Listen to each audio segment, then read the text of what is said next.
What is going on out there, peeps? Okay, I hope everybody had a great and wonderful as well as a safe 4th of July.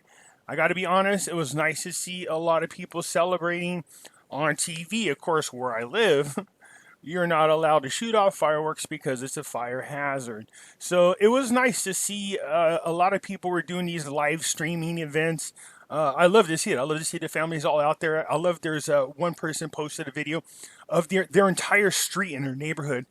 People were out there shooting off fireworks. There had to easily have been about 100 people there, and they had kids out there, and they were waving little flags. So I was really, really happy to see that. I mean, it makes me feel good. I'm not one of these people that believe what the lying mainstream media tells us that people hate this country. That's just the agenda they're pushing. So I was very happy to see a lot of people celebrating. So congratulations, and I guess happy birthday, huh, to the United States. I'm very happy, very, very happy to see that, and I hope everybody that did have a chance to enjoy a fireworks show did not get burnt, and everybody is safe. All right. So let's get into the latest news real quick here. A quick reminder, everybody, we have Pimpy's Investment Chat. It's a Facebook group with the same name as the YouTube channel. This is not a political group, so don't come put political stuff in here. I have a separate group for that. Yes, we do talk about Nasera Jacera in here, and the thing about Nasera Jacera, there are a lot of political things tied to it, so it's hard to separate the two. But I'm going to show you where you go to post all your I hate Hillary Clinton and I hate Obama or I hate Trump stuff. All right, good luck with the posting hating Trump stuff because the group slants right. And so, anyways, nonetheless, I'm one of these people that say I'm open to everybody's views and opinion, just as long as it's respectful. But in here, this is investments only. So don't post no other crap in here doing with anything to do with political stuff. This is investments only. Gold, silver, cryptocurrency, stocks, you name it in here, okay? This is the group called The Hidden Things in Front of Your Eyes, and this one is fastly growing because there are a lot of people around the world that are in this group now, and they are sharing their beliefs on what's going on politically. Also, the parts that's tied to Nasera Jacera that deals with a lot of the political side of it. I don't have a problem with you doing that in this group. Come in here. You could slam all the political people you want in here. You could post about things that people consider a conspiracy, like 9/11, false flag events. See, for me, 9/11 is not a conspiracy. I mean, to me, it's truth seeking is what we're doing. All right, so there is a link for both of these groups in the description. I will encourage you to go there and come join us. It's free to do so. All right. So let's get into what's going on in Iraq, because I'm noticing every now and then I'll go cruise around to see what other so-called gurus. I don't know. I can't stand that name for some reason. Why don't you just say, like Dinar info sharers or something like that. Anyways, I go around and see what the other people are saying, and I'm concerned that it seems like every little tidbit of piece of information that comes out, they're magically finding a way to link it to a rate change. Don't do that. There is enough good news out there that shows us that we are heading in that direction without a doubt.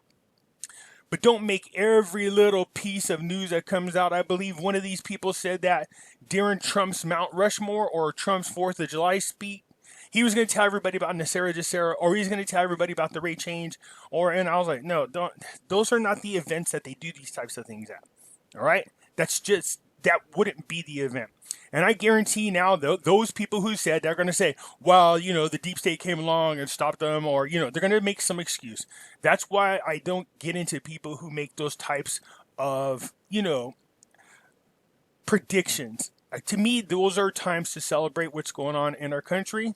And, look, I just find it would be weird to see somebody come out and go, hey, happy 4th of July. Tomorrow I'm going to change the rate on a dinar. It's not fitting. If anything, if they're going to do that, make that type of announcement, it'll definitely be when Al-Kadhimi gets here to visit the president. Like I said, my hopes are that when he is here visiting Al-Kadhimi with Trump and Pompeo, that they come out to the Rose Garden, and then Trump introduces the prime minister and says it's time for the international community to once again observe and support the sovereignty of Iraq, and then quickly followed by removing the restrictions of the currency so they can do what they need to do. That's what we're watching for. That is a lot more possible than all the other crazy things I'm hearing out there, okay? Disclosures of the main reason behind the late payments of the salaries. Okay, well, it was simple. I told you we definitely see Al-Kadhimi is draining the swamp. So before the payments went out for salaries, Al-Kadhimi ordered an audit. Apparently, he is watching my show. He's like, dang it, Pimpy's right, man. I need to do an audit. That's what I need to do. Did I not say to do that? Have somebody like Ernst & Young come in and audit, and you'll quickly find out who it is that's getting the double salaries. Well, apparently Al-Kadhimi, when he gets up in the morning, he just pops on my shows and goes, damn, Pimpy's right. Run a damn audit, man. Run an audit. That's what we should do. So I want to say hi to Al-Kadhimi, and I'm wishing you all the luck in the world, okay?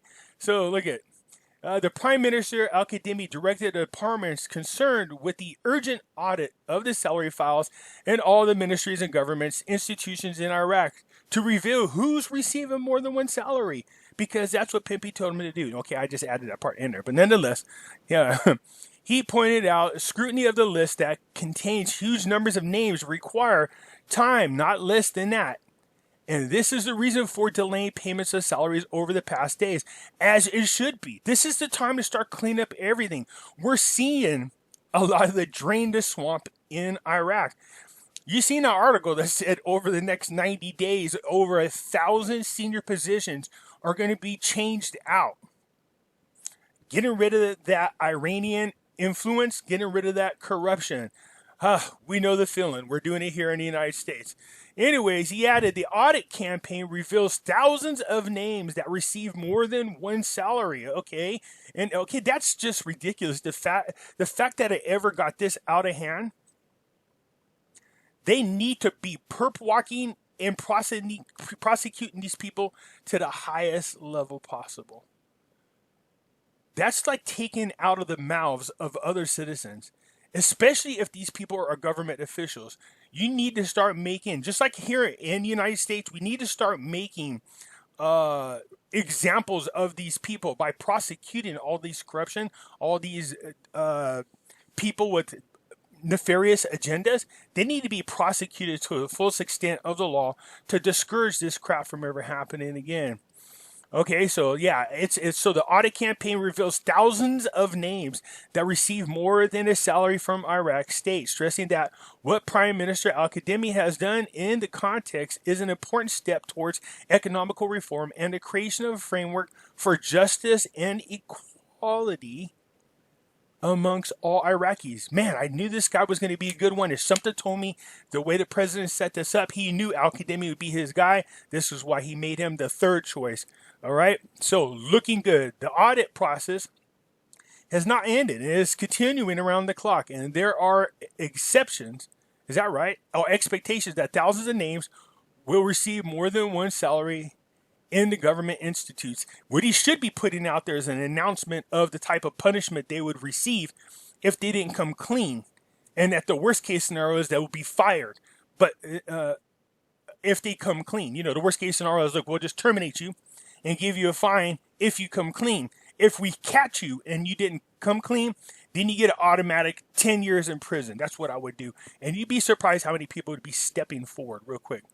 Resolving the audit file needs additional time because the matter requires great efforts, and the government will have firm measures according to our information about who receives more than one salary. But it is too early to explain what the legal steps are at the present time until the files are completely resolved. So yeah, Al-Kadhimi, my man, do it. I want to give a shout out to Al-Kadhimi. What up, homeboy? He's definitely listening to the Pimpy Show, all right? I know y'all heard me say this. They need to do audits. I said it more than one video. Yeah, I'm patting myself on the back because that is a funny coincidence. No, I don't really believe Al-Kadhimi is watching my show. Although it'd be nice if you do. Why don't you throw a little shout out to me, Al-Kadhimi? Just leave a comment saying, what up, bro? You know what I mean? A directive issued by redividing bonds in favor of the Ministry of Finance, but about 8 trillion dinars.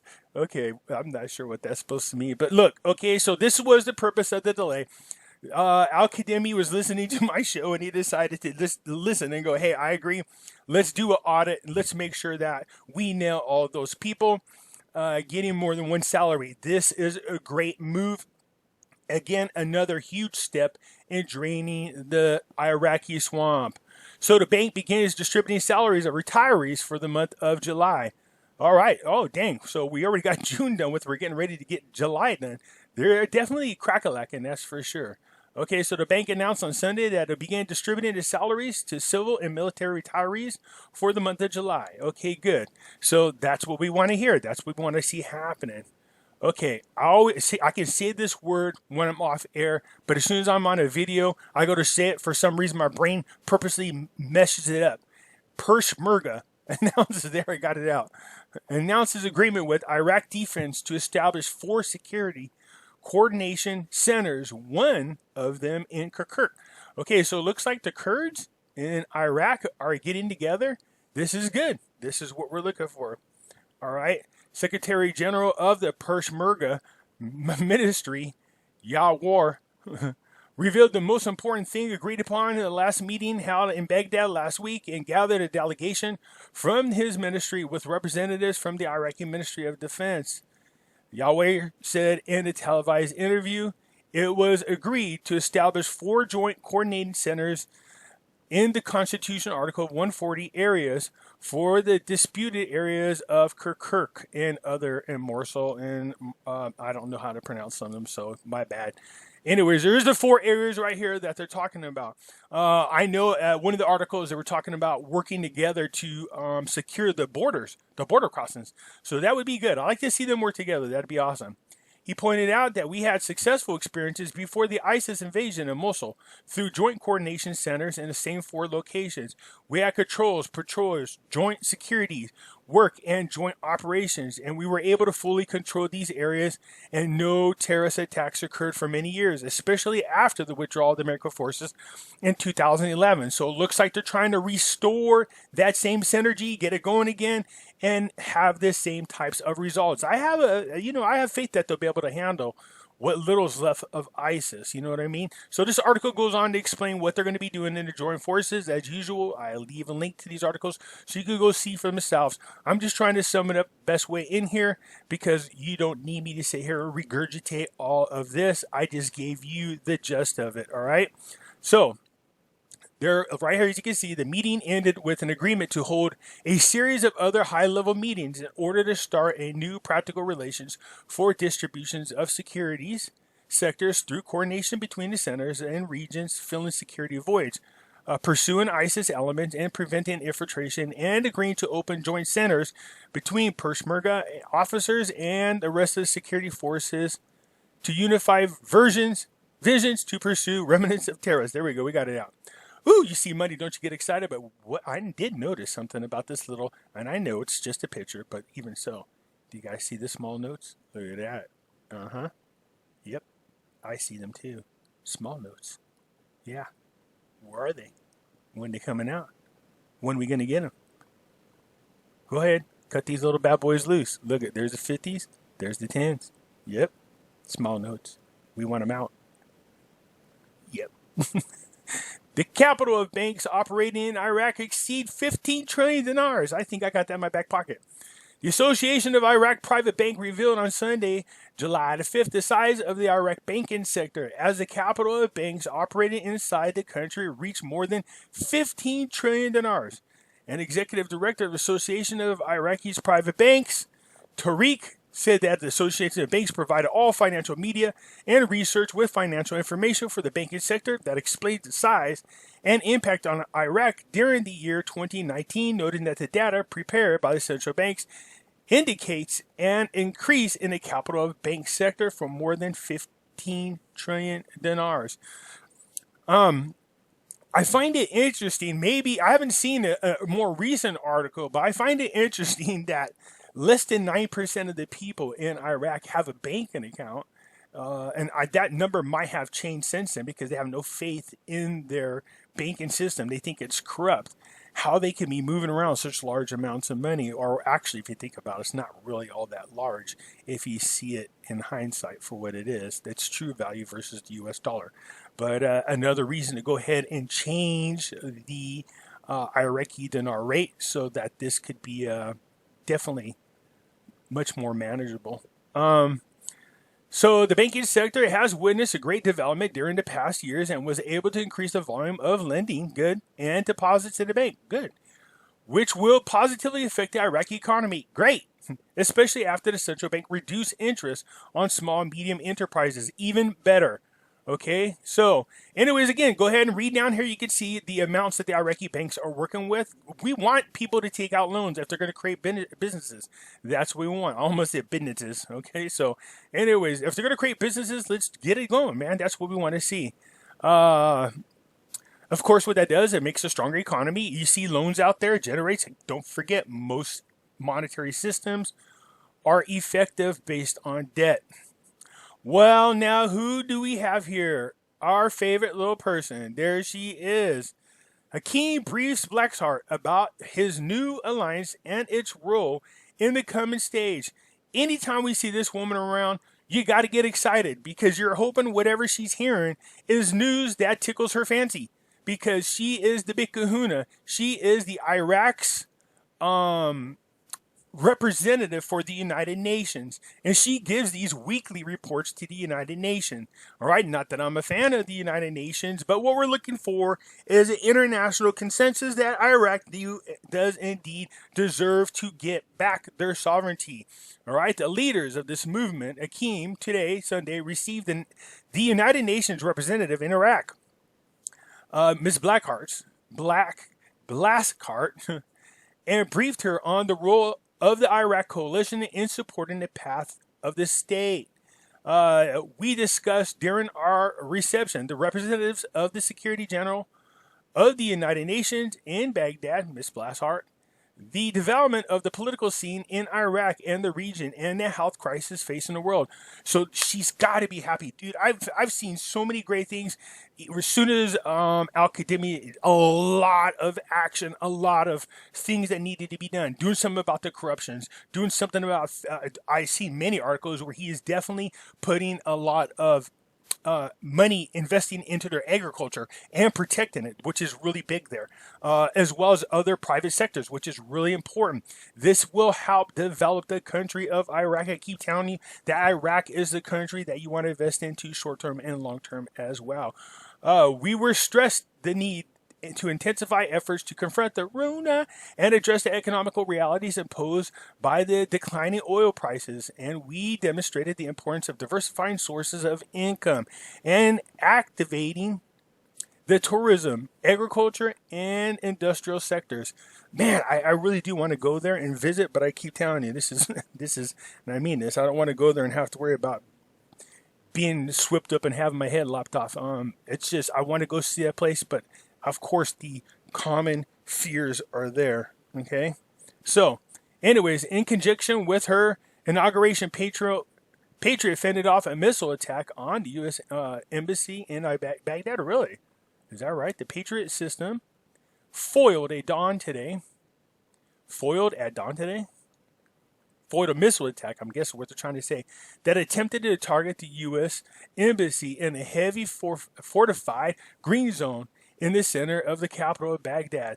The system had succeeded in less than 24 hours after it's being installed to repel its first missile attack by armed groups accused by officials in the American administration of being loyal to the regime in Iran. This is not surprising. As they drain the swamp and these officials start getting removed, I am anticipating a lot of pushback from Iran, who is really, really desperate at this moment. They're having their own problems. I told you their main source of income is oil exporting, considering all the sanctions that's being put on by Trump. And then all of a sudden, magically, the refineries are blowing up. So they're really going to start getting desperate. So either they're hoping and praying that, that Joe Biden gets in there. So all they have to do is bribe him to get a whole new nuclear deal. And then start giving them money. That's what our country would do. In the name of helping them is what they'll say. So, yeah, this is not good. I really just can't see Biden. I mean, the other day, I don't know if you guys caught this yesterday, but he introduced himself, or he introduced himself as the wife. Joe Biden did. He said he was his wife. I don't know if you caught that. That guy is beyond beginning stage of dementia. I don't think he's going to be our true Democratic representative anytime soon. So anyway, sure enough, they attacked the U.S. Embassy, and just like that, the Patriot missile that was just put in there did its job. And that's just the first stage of what's going on over there as Iraq fights to earn its sovereignty and be free of all the corruption and Iranian influence. All right, you guys, so that's it for now. Look, be careful about things that are being swirling around in our Dinar community. Not every little thing is an automatic proof that an exchange rate is going to happen. Look at the bigger picture. See the agenda. See what's going on. To me, that's a lot more clear picture of what's happening, and that is the restoration of Iraq's sovereignty and then the removal of their currency restrictions on the international playing field. That's what we're looking for. All right, you guys? All right, if you'd like to hit the video, hit the thumbs up button. If you're not a subscriber, please do so because it helps out the channel. And when you do, I surely do appreciate it. Until later on, I'll catch you later.